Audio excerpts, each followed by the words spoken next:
Hello दोस्तों, नमस्कार। स्वागत है आपका हमारे YouTube channel Uttarakhand GK very G tricks में। तो कनिष्ठ सहायक 746 पदों का एग्जाम पेपर दोस्तों कल प्रथम शिफ्ट और सेकंड शिफ्ट में हो चुका है। और करीबन करीब दोस्तों आपका 67 या 68 हज़ार लोगों ने इस परीक्षा को दिया हुआ है, दोनों शिफ्टों में मिलाकर। और एग्जाम आप लोगों का हो गया है। दोनों शिफ्ट के एग्जाम एनालाइज के बारे में आज की इस वीडियो में हम बात करेंगे। और आप लोगों की जो सवाल हैं कि सर इसमें मेरिट कितनी जा सकती है, और जो भी चीज़ें आप लोग बार बार मुझे मैसेज करके पूछ रहे हैं या कॉल करके पूछ रहे हैं, तो सभी चीज़ों के बारे में हम दोस्तों बात करने वाले हैं। तो सबसे पहले बात करते हैं हम शिफ्ट एनालिसिस के ऊपर, शिफ्ट 1 और शिफ्ट 2। देखिए दोस्तों, दोनों ही शिफ्टें सही थी, मॉडरेट लेवल की थी, हम ये कह सकते हैं। और दोनों ही शिफ्टों में कुछ ऐसी चीज़ें थी जो कि स्टूडेंट्स में काफ़ी कन्फ्यूजन क्रिएट कर रही थी, यानी कि आयोग ने काफ़ी प्रेजेंस ऑफ माइंड का यूज करके एग्जाम पेपर बनाया था। पहली बात तो उपयुक्त में से कोई नहीं वाले काफ़ी सारे प्रश्न पूछ दिए थे, जिस कारण अभ्यर्थी आते हुए प्रश्नों को भी बहुत बार एक्यूरेसी के चक्कर में गलत करके आ गए हैं। और दूसरी चीज़ हुई है कि सन वाले प्रश्न बहुत पूछे गए थे। पहली शिफ्ट में अगर उत्तराखंड का लेवल हार्ड था, तो सेकेंड शिफ्ट में दोस्तों आपका जीएस का लेवल हार्ड था। हिंदी के क्वेश्चन पहली शिफ्ट में थोड़ा सा ठीक थे, लग रहे थे, तो सेकंड शिफ्ट में थोड़ा सा हार्ड से लग रहे थे। तो अगर हम ओवरऑल एक रेशियो की बात करेंगे तो दोनों शिफ्टें आपके मॉडरेट लेवल की थी। और ज़्यादा अंतर दोस्तों नॉर्मलाइजेशन में आपका नहीं आएगा। जितना ही मैंने एग्जाम एनालिसिस किया, तो मेरे हिसाब से ज़्यादा अंतर आपका नहीं आएगा। और नॉर्मलाइजेशन में जो अंतर आता है वह दोस्तों ऐसे नहीं आता कि कौन सी शिफ्ट हार्ड है, कौन सी शिफ्ट इजी है। वो जितने भी सारे स्टूडेंट्स हैं उनका रेशियो, उनके मार्क्स के रेशियो के आधार पर फिर वो चीज़ें फिक्स होती हैं। तो नॉर्मलाइजेशन पर हम लोग बात नहीं करें तो ज़्यादा बेहतर होगा। लेकिन अगर अंतर आता भी है तो 1 से 2 नंबर का ज़्यादा से ज़्यादा अंतर आएगा, वरना दोनों ही शिफ्ट में दोस्तों आपका एग्जाम का पेपर लेवल मॉडरेट था। तो देखिए, अगर आप फर्स्ट शिफ्ट वाले हैं तो आपको लगेगा कि सेकंड शिफ्ट का पेपर ईजी है, लेकिन दोस्तों अगर आप उसी शिफ्ट को ईजी सॉल्व करने बैठेंगे तो फिर आपका उतना अच्छा स्कोर नहीं हो पाता है। वही सेकंड शिफ्ट वालों का, उनको लगता है कि फर्स्ट वालों का पेपर ईजी था, लेकिन अगर आप उसे सॉल्व करेंगे, उसे जब आप पेन से गोले करके मार्क्स निकालते हैं ना, तो तब अंतर आ जाता है मार्क्स में। ठीक है, तो दूर से देखना और सॉल्व करने में थोड़ा बहुत अंतर आता है। लेकिन दोनों ही शिफ्ट में दोस्तों 20 के आसपास प्रश्न ऐसे थे जो बहुत अच्छे लेवल के प्रश्न थे, और जिसमें बहुत सारे अभ्यर्थी कंफ्यूजन में भी थे। तो 20 क्वेश्चन तो ऐसे हट गए, बाकी 4 से 5 क्वेश्चन हम गलतियां करके हटा के आ जाते हैं। ठीक है, अब देखिए टोटल आपकी 746 पोस्टें थी। ठीक है, 746 पोस्टों में से करीबन करीब 500 के आसपास पोस्टें ऐसी थी दोस्तों जो कि आपकी शायद टाइपिंग वाली थी, और बाकी आपकी अदर नॉन टाइपिंग वाली पोस्टें थी। ठीक है, तो कुल मिला के आपका जो टाइपिंग वाली पोस्टें हैं उसमें दोस्तों 4 गुना ज़्यादा लोग सिलेक्ट होते हैं। तो 500 का 4 गुना आप लगा सकते हैं, 2000 के आसपास लोग ये हो गया। और साथ में जो अलग सीटें थी तो करीबन करीब 2100 या 2200, मान लीजिए आप 2100 या 2200 जो अभ्यर्थी हैं उनका रिजल्ट आने वाला है इसमें। ठीक है, और 746 सीटों पे 2200 अभ्यर्थियों का रिजल्ट आएगा। कुछ अभ्यर्थियों की टाइपिंग हुई और जिनकी टाइपिंग नहीं है उनको अलग से वहाँ पे डीबी में बुला के उनको ज्वाइनिंग दे दी जाएगी। ठीक है, दूसरी चीज़ है, बहुत सारे अभ्यर्थियों को ये भी डाउट है कि सर रिजल्ट कैसे आएगा। देखिए दोस्तों, इसमें रिजल्ट आने का क्या क्राइटेरिया है। जैसे आप टॉपर है सपोज दैट, तो आपका नाम हर किसी पोस्ट कोड में आएगा जो जो भी आपने भरे हुए हैं। तो आप फिर उसमें से जो भी पोस्ट कोड ज्वाइन करना चाहते हैं आप उसको ज्वाइन कर सकते हैं, बाकी अदर जगह से आपकी सीटें खाली हो जाएंगी। ऐसे ही सारे कैंडिडेटों का होता है, तो जिनके मार्क्स ज़्यादा अच्छे आएंगे उनको सारी अपॉर्चुनिटियां मिलेंगी, सारे डिपार्टमेंट्स में अपॉर्चुनिटियां मिलेंगी, वो जिस डिपार्टमेंट में जाना चाहते हैं उसमें जा सकते हैं। ठीक है, अगर आपके नंबर फिर नीचे नीचे आते हैं तो फिर वहां पे दोस्तों आपको वेटिंग का भी लाभ मिल सकता है। जैसे सपोज दैट पहली लिस्ट आयोग ने 2200 अभ्यर्थियों का रिजल्ट निकाला, और 2200 अभ्यर्थियों में से बहुत सारे अभ्यर्थी ऐसे होंगे जो रिपीट करेंगे एक दूसरे को। वही डाटा एंट्री ऑपरेटर में भी होंगे, कनिष्ठ सहायक में भी होंगे, आपके टैक्स कलेक्टर में भी होंगे। तो उनके हिसाब से फिर आयोग वहां पे उनको डॉक्यूमेंट वेरिफिकेशन में प्रेफरेंस चूज करने का ऑप्शन देगा, और जितनी जो भी प्रेफरेंस वो चूज करेंगे उसके बाद जो अदर सीटें हैं वो आपकी वहां पे ब्लैंक हो जाती है। तो वहां पे फिर वेटिंग के माध्यम से आयोग के द्वारा वो पोस्टें भरी जाएंगी। ठीक है,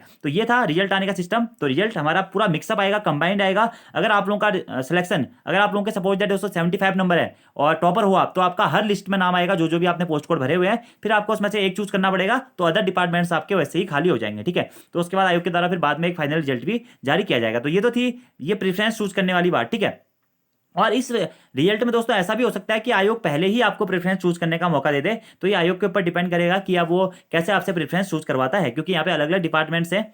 दूसरी चीज थी, आप में से कई सारे लोग बोल रहे हैं कि सर कल शाम तक बोल रहे थे कि मेरे 88 नंबर है, 90 नंबर है, 92 नंबर है, लेकिन अभी अचानक से बहुत बड़ा एक गैप रेशियो आ गया है। मैक्सिमम जो कैंडिडेट है वो 65 से 70 के बीच में आ गए हैं। तो अगर आप लोगों को याद है फॉरेस्ट गार्ड पेपर जो 2020 में हुआ था, कुछ ना कुछ वही सिचुएशन दोस्तों आपकी बन रही है।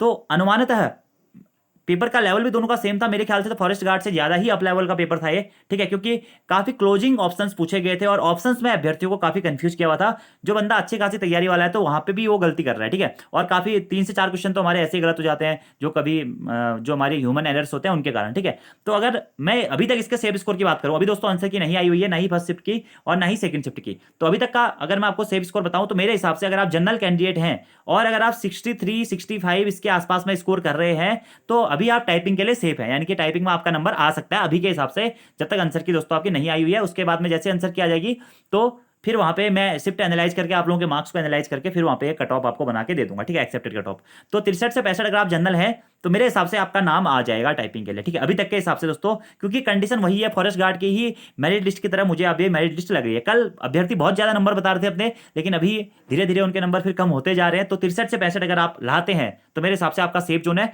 तो इसी से 2 नंबर का आप ओबीसी लगा लो, इसी से 2 नंबर का आप ईडब्ल्यूएस लगा लो। फीमेल्स का चांस वही है दोस्तों, 50 55 55 के आसपास में फीमेल्स का चांस आ जाता है। एससी एसटी फीमेल्स का चांस उससे भी कम आ जाता है। तो आप अपनी कैटेगरी के हिसाब से यहाँ से 1 2 नंबर कम करके चांस कर सकते हैं। अब ये तो थी कट ऑफ के मतलब इतनी लगभग लगभग जा सकती है, तो आपकी उम्मीद है इतने में होनी चाहिए कि अगर आपके इतने मार्क्स हैं तो आप बिल्कुल डिमोटिवेट मत होइए, आपकी उम्मीद है पूरी है। अब जिन लोगों का पेपर अच्छा नहीं गया है उनके लिए दोस्तों एक ही चीज कहना चाहूंगा कि अभ्यास करते रहें, पढ़ते रहें। ऐसा नहीं है, देखिए आज पेपर आपके हित में नहीं आया है, बहुत सारे अभ्यर्थी ऐसे भी हैं फर्स्ट शिफ्ट में उनका पेपर आया, उनको सेकंड शिफ्ट के क्वेश्चन अच्छे आते थे, सेकंड शिफ्ट में उनकी तैयारी अच्छी थी। बहुत सारे अभ्यर्थी ऐसे जिनके सेकंड शिफ्ट का पेपर आया, उनको फर्स्ट शिफ्ट के क्वेश्चन आते थे। तो ये चीजें दोस्तों होती हैं एग्जाम में, ये आप ही के साथ नहीं, हर किसी के साथ में होती है। लेकिन मैं यहाँ पे आपसे इतना ही कहना चाहूंगा कि जो हो गया है उसको भूल जाइए। इसका एग्जाम आप लोगों ने देना था, इसका एग्जाम आप लोगों ने दे दिया है। इस अगर आपके अच्छे नंबर आ रहे हैं तो आप टाइपिंग की तैयारी करो, 63 65 के ज्यादा आ रहे हैं लगभग अभी तक के हिसाब से, तो आप बिल्कुल डिमोटिवेट मत हो, आपका फाइनली टाइपिंग के लिए तो नाम आ ही जाएगा, ठीक है। और दूसरी चीज है, आगे जो एग्जाम है वीडियो वीपीडी वाला, तो उसकी आप लोग और ज्यादा तैयारी करो। क्यों? क्योंकि जब आयोग कनिष्ठ सहायक का पेपर इतना खतरनाक बना रहा है तो स्नातक स्तर का पेपर वह कितना खतरनाक बनाएगा आप सोच लो। ये 12th लेवल का पेपर था दोस्तों जो कल आपका हुआ, और क्वेश्चन बहुत अच्छे लेवल के थे उसमें, ठीक है, और क्वेश्चन तो थे ही थे, जो ऑप्शंस में आयोग ने घुमाया था वो बहुत क्लोजिंग ऑप्शंस थे। तो वीडियो वीपीडीओ सहित जो स्नातक स्तर के 854 पदों की परीक्षा है, आप उसकी तैयारियां दोस्तों आप कर लीजिए। नवंबर लास्ट या दिसंबर स्टार्टिंग में आपका एग्जाम हो जाएगा। जहां तक है 5 दिसंबर को या फिर दोस्तों 19 दिसंबर को आपका एग्जाम होने की पॉसिबिलिटी है, 5 या 19 दिसंबर को वीडियो वीपीडीओ स्नातक स्तर के। तो आपके पास में अभी करीब 1 महीना दोस्तों बचा हुआ है, तो आप इस 1 महीने में अच्छी तरीके से पढ़ाई कीजिए। देखिए उत्तराखंड के लिए परीक्षा वाणी और अजय रावत मैंने पहले ही बताया हुआ है, आप उनको करिए, अच्छे से करिए। हिंदी में देखिए आपके क्वेश्चंस बार बार अलग अलग से आ रहे हैं लेकिन पैटर्न सेम है। पर्यायवाची से आता ही है, विलोम से आता ही है, शब्द शुद्धि से आता ही है, पत्र लेखन से आता ही है, जनसंचार से आता ही है, मुहावरों से आता ही है, अलंकार से आता ही है, तो पैटर्न वही है। तो बस आपको वो चीजें अपनी स्ट्रॉन्ग करनी है। साथ में जीएस वाला पोर्शन भी दोस्तों आपको अच्छा खासा स्ट्रॉन्ग करके जाना पड़ेगा। क्वेश्चन इजी थे लेकिन जो ऑप्शंस थे वो काफी जो क्लोजिंग ऑप्शंस दिए गए थे, ठीक है। तो इसके हिसाब से अब आप लोग, आपका एग्जाम हो गया है, इस एग्जाम को भूल जाइए। अगले महीने आपका वीडियो वीपीडीओ वाला एग्जाम पेपर है, तो आप उसकी तैयारी में लग जाइए। पुराना एग्जाम आपका कैसा गया दोस्तों? हर कोई एग्जाम हर अभ्यर्थी का अच्छा नहीं जाता है, कभी कभी ऐसा होता है कि आपको आते हुए भी सारे क्वेश्चंस गलत हो जाते हैं। तो डिमोटिवेट होने की बिल्कुल भी जरूरत नहीं है दोस्तों, आपके पास में अभी अपॉर्चुनिटियां हैं। आपके पास में अभी एक और फॉर्म बचा हुआ है वीडियो वीपीडीओ सहित 854 पदों का, इसके बाद में आपके पास पटवारी लेखपाल की अपॉर्चुनिटी है। तो आप अभी से भी अगर दृढ़ निश्चय होकर मेहनत करते हैं, कल का पेपर जैसा गया जो गया उसको भूल जाइए, आगे नए सिरे से अपनी तैयारी कीजिए, नए सिरे से पढ़ना स्टार्ट कीजिए और एक बार अच्छी तरीके से अपने सिलेबस को कंप्लीट कीजिए। प्रैक्टिस सेट्स अटेम्प्ट कीजिए, प्रैक्टिस टेस्ट लीजिए, वहां पे प्रैक्टिस कीजिए, ताकि जो ऑप्शंस एलिमिनेटिंग मेथड होती है उनका आप लोग वहां पे यूज कर सकें, ठीक है।